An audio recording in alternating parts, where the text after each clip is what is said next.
नमस्कार दोस्तों, मैं आपका दोस्त बजरंग प्रजापति एक बार पुनः आपके सामने उपस्थित हूँ एक और रहस्यमय किस्सा लेकर। आज के वीडियो में हम आपके लिए भारतवर्ष के कुछ अति प्राचीन और रहस्यमय ग्रंथों का वर्णन लेकर आए हैं, जिन्हें जानकर आपको भी अपने भारतीय होने पर गर्व होगा।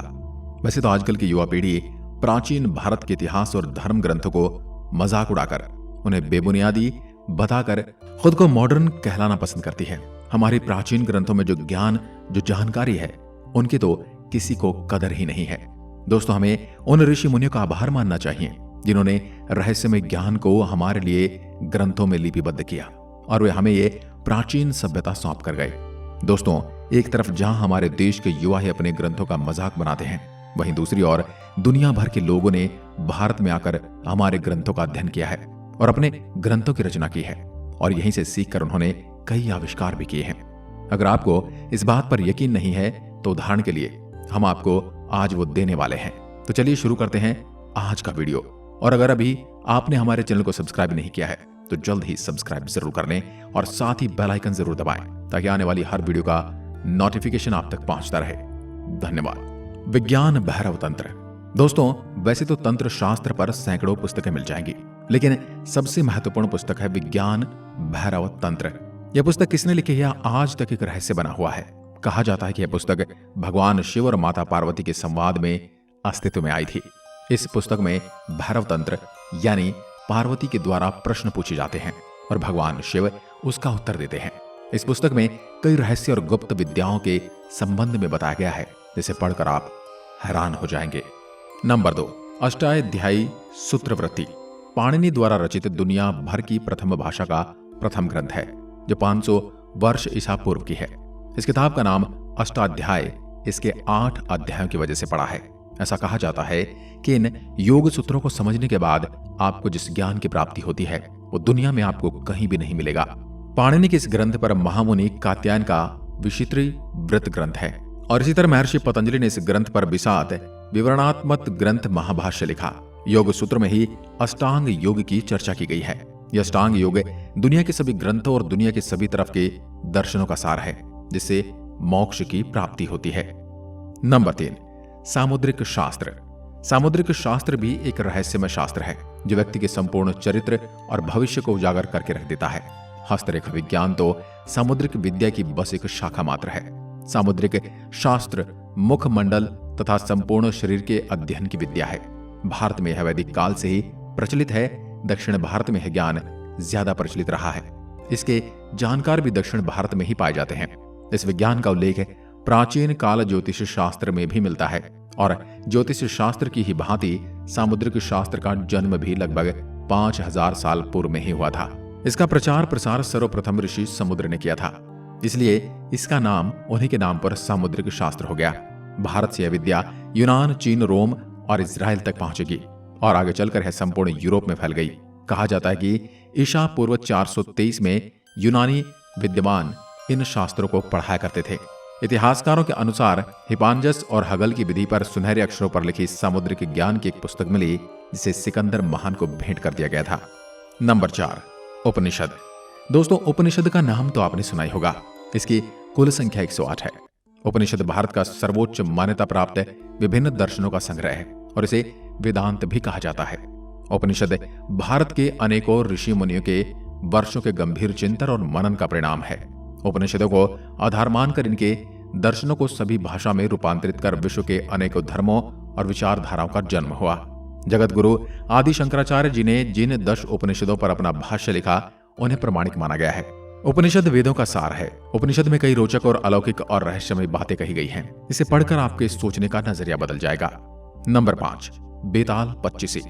बेताल पच्चीसी भारत की लोकप्रिय कथाओं में से एक है। बेताल पच्चीसी हमें सम्राट विक्रमादित्य की न्याय शक्ति का बोध कराती है। इसमें बेताल सम्राट विक्रमादित्य को प्रतिदिन एक कहानी सुनाता है और अंत में सम्राट से एक प्रश्न पूछता है, लेकिन यदि सम्राट ने कुछ बोला तो बेताल फिर से पेड़ पर जा लटकेगा और यदि प्रश्न का उत्तर नहीं दिया तो सम्राट का सिर फट जाएगा। इसे भारत की पहली घोस्ट स्टोरी माना जाता है। माना जाता है कि बेताल पच्चीसी की कहानियों का स्रोत राजा सातवाहन के मंत्री गुणानिधि द्वारा रचित बरकाहा नामक ग्रंथ को दिया जाता है, जिसकी रचना ईसा पूर्व में 495 वर्ष पूर्व हुई थी। कहा जाता है कि यह किसी पुरानी और प्राचीन भाषा में लिखा गया था और इसमें 7 लाख छंद थे। आज इसका कहीं भी कोई भी अंश प्राप्त नहीं है। नंबर 6, रस रत्नाकर। प्राचीन भारत के महान रासायनिक शास्त्री नागार्जुन के नाम तो आप सभी ने सुना ही होगा। उनके जन्म स्थान और समय पर कोई सटीक जानकारी नहीं है, क्योंकि इस पर सबके अलग अलग मत हैं। रासायनिक शास्त्र में उनकी 2 पुस्तकें रस रत्नाकर और असेंद्र मंगल बड़ी प्रसिद्ध हैं। चिकित्सा विज्ञान के क्षेत्र में इनकी प्रसिद्ध पुस्तक कक्ष पूट तंत्र, आरोग्य मंजरी, योग सार और योगाष्ट हैं। रस रत्नाकर में रस यानी पारे के यौगिक बनाने के प्रयोग दिए गए हैं।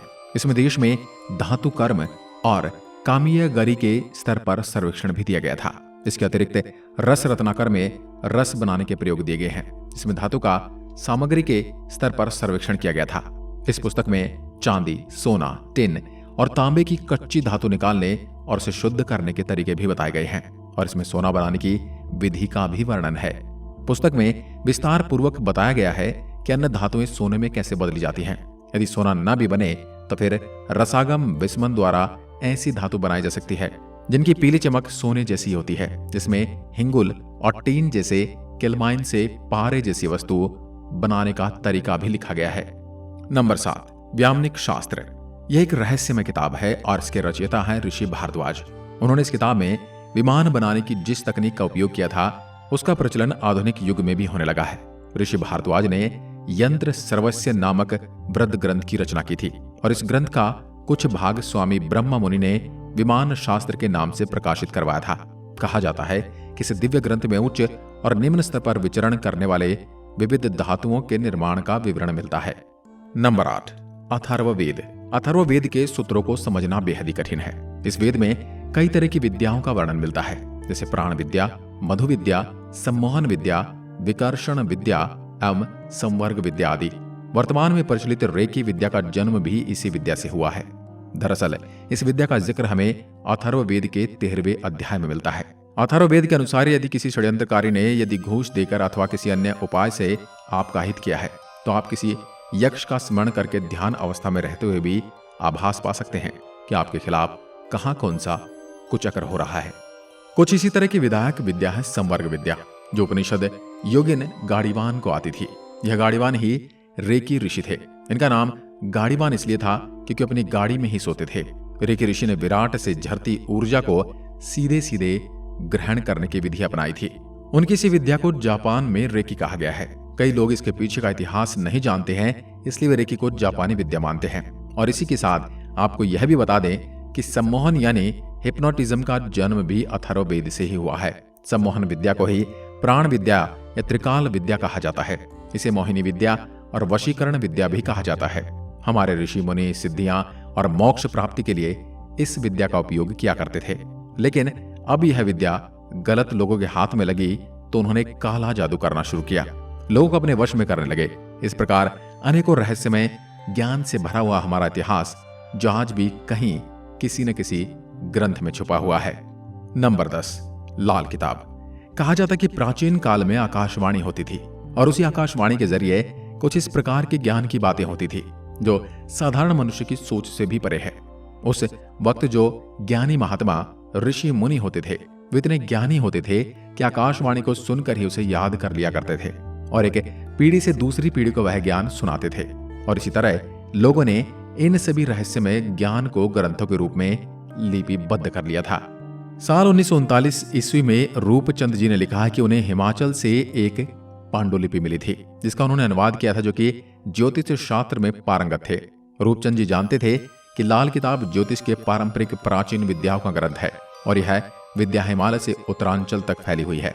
और इसके बाद में इसका प्रचलन पंजाब से अफगानिस्तान तक फैला, जिसके बाद अंग्रेजों के काल में इस विद्या के बिखरे सूत्रों को इकट्ठा कर जालंधर निवासी पंडित रूपचंद जोशी ने सन 1939 ईस्वी में 383 पृष्ठों वाली एक किताब प्रकाशित की जिसका नाम लिखा गया लाल किताब। तो दोस्तों, आज की वीडियो में बस इतना ही। इनमें से किस किस ग्रंथ के बारे में आपने पहले से सुन रखा था हमें कमेंट में लिखकर जरूर बताएं। और एक बार फिर मिलते हैं एक और ऐसी ही रहस्यमय वीडियो के साथ। तब तक के लिए नमस्कार, धन्यवाद, जय हिंद, जय भारत।